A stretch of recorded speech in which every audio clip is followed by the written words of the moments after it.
Chanzo cha uume kushindwa kusimama vizuri.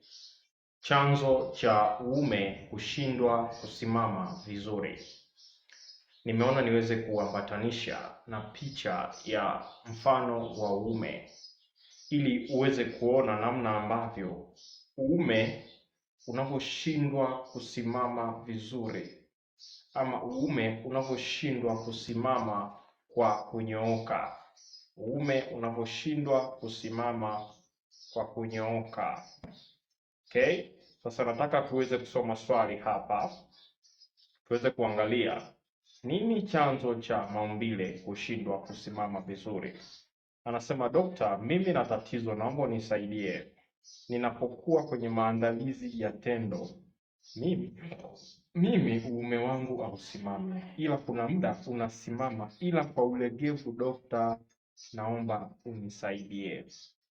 Pointi ya kwanza anasema anapokuwa kwenye tendo. Sasa hali hii kitaalamu tunaita sexual anxiety, ama wasiwasi katika tendo. Wengi wanakuwa na wasiwasi na uoga katika tendo, lakini pia hali hii huwa inawakuta wengi sana wale ambao anashiriki na mwanamke kwa mara ya kwanza. Of course inaweza ikawa ni matamanio ya muda mrefu, kwamba alikuwa na ashki ya muda mrefu kuweza kushiriki na yule mtu. Kwa hiyo ile furaha inapokuwa inazidi, inaweza ikatokea situation kama hiyo. I remember around 2011 niliwahi kuwa na girlfriend ambaye nilimsafirisha kutoka mkoani.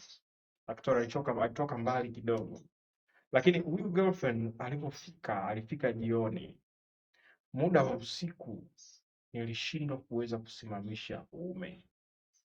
Muda wa usiku nilishindwa kusimamisha uume. Sasa nini kilitokea? Ile excitement niliyokuwa nayo hasa kubwa, ilikuwa ni kubwa sana, sababu nilikuwa ni mtu ambaye na wish kukutana naye kwa haraka sana. Kwa hiyo mwenyewe akabidi akawa mshanga, sema, je, umekuaje?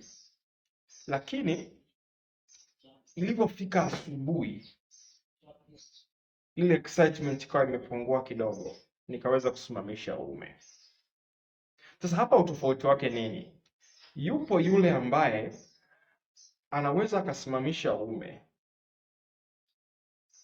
lakini wakati wa tendo au wakati wa maandalizi, kama anavyosema huyu, uume ule ukaishiwa nguvu.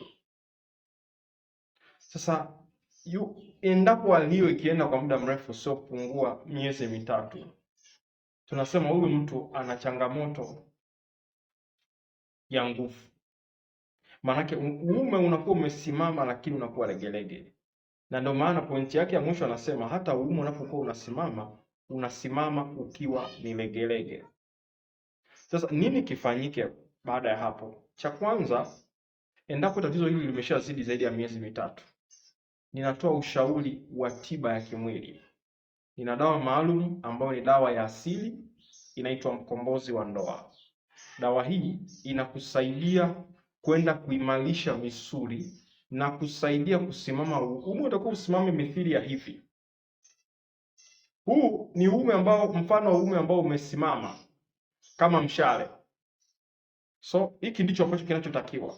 Uume unatakiwa usimame kwa kiwango hiki, uwe kama mshale, usimame vizuri, unyooke. Na kama utapinda, tunashauri upinde kwenda juu kitaalamu. Kwa hiyo dawa hii itakusaidia kuweza kuimarisha misuli. Lakini pia kuna maelekezo mengine ambayo nitakayo kukupatia na kukuelekeza nini ufanyaje kwa ajili ya kuweza kuboresha misuli yako hapa zaidi. Hapa katika channel yangu ya YouTube kuna video inayosema zoezi la kuimarisha misuli ya nguvu za kiume. Tafuta hapa kwenye channel ya Dr. Kuboja au andika tu zoezi la kuimarisha misuli ya uume by Kuboja Joseph. Zoezi la kuimarisha misuli ya uume by Kuboja Joseph. Utaikuta hiyo video. Kwa matibabu zaidi nipigie katika namba ifuatayo: 0765493645, 0765493645. Dr. Kuboja, suluhisho la mahusiano yako shirika la afya ya